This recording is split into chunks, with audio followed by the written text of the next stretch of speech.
Assalamualaikum warahmatullahi wabarakatuh. Innal hamdalillah nasmaduhu wa nasta'inuhu wa nastaghfiruh wa na'udzu billahi min shururi anfusina wa min sayyiati a'malina.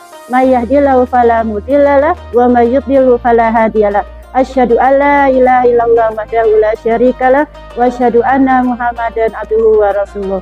Allahumma shalli wa sallim wa barik ala Muhammad wa ala alihi wa sahbihi ajmain, amma ba'du. Rabbi shrah li sadri wa yassir li amri wahlul 'uqdatam min lisani yafqahu qawli. Anak-anak soleh-solehah yang dirahmati Allah, hari ini kita akan membahas satu hadis Rasulullah Shallallahu Alaihi Wasallam yang sangat indah dan mudah dipahami. Rasulullah Shallallahu Alaihi Wasallam bersabda, "Inna sidqa yahdi ilal birri wa innal birra yahdi ilal jannah." Yang artinya kejujuran menuntun kepada kebaikan dan kebaikan menuntun ke surga. Hadis riwayat Muslim. Hadis ini sederhana tapi luar biasa maknanya. Hari ini kita akan berbicara tentang satu akhlak yang sangat istimewa, yaitu jujur. Rasulullah Shallallahu Alaihi Wasallam adalah orang yang sangat jujur. Bahkan sebelum beliau diangkat menjadi nabi, beliau sudah dikenal sebagai orang yang dapat dipercaya. Karena kejujurannya, beliau diberi gelar Al-Amin, yang artinya orang yang terpercaya. Jujur itu apa sih? Jujur artinya berkata dan berbuat sesuai kenyataan, tidak berbohong, tidak menipu, tidak berpura-pura. Kalau kita membiasakan diri untuk jujur, kita akan mudah melakukan kebaikan. Dan kalau kita sering melakukan kebaikan, maka kebaikan itu akan membawa kita ke surga. Jadi jujur itu adalah jalan menuju surga. Anak-anak soleh dan soleha yang dirahmati Allah. Sekarang kita sedang berada di bulan Ramadan, bulan yang penuh latihan kebaikan. Dan salah satu latihan terbesar di bulan Ramadan adalah latihan kejujuran. Coba kita bayangkan, saat kita puasa, mungkin kita sendirian di rumah. Tidak ada ibu, tidak ada ayah, tidak ada guru. Kita bisa saja mungkin makan sedikit atau minum sedikit tanpa ada yang tahu.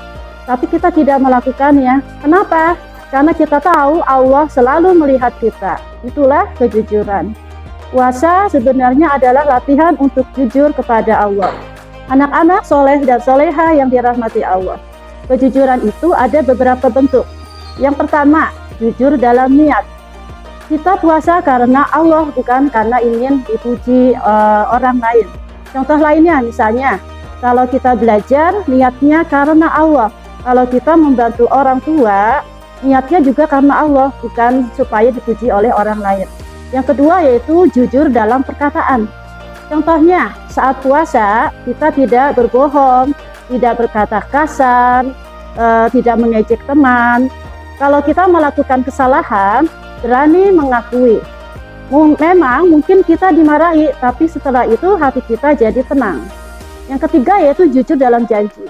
Kalau kita berjanji akan mengerjakan PR setelah berbuka, maka kita harus menepatinya. Anak yang menepati janji adalah anak yang bertanggung jawab. Yang keempat yaitu jujur dalam perbuatan. Contohnya, tidak menipu, tidak mengambil barang yang bukan milik kita, tidak curang saat bermain. Semua itu sangat penting, apalagi di bulan Ramadan ini. Di bulan ini pahala dilipat gandakan. Membaca Al-Quran dapat pahala, sholat tarawih dapat pahala, bersedekah juga dapat pahala. Tapi ingat, harus dilakukan dengan jujur. Kalau kita bersedekah tapi ingin dipuji, maka pahalanya bisa berkurang. Kalau kita puasa tapi masih suka berbohong, puasanya jadi kurang sempurna. Karena itu, Ramadan adalah kesempatan emas untuk melatih diri kita menjadi anak yang jujur. Kalau selama bulan Ramadan ini kita berhasil menjaga kejujuran, insya Allah setelah Ramadan pun kita akan terbiasa jujur. Anak-anak soleh dan soleha yang dirahmati Allah.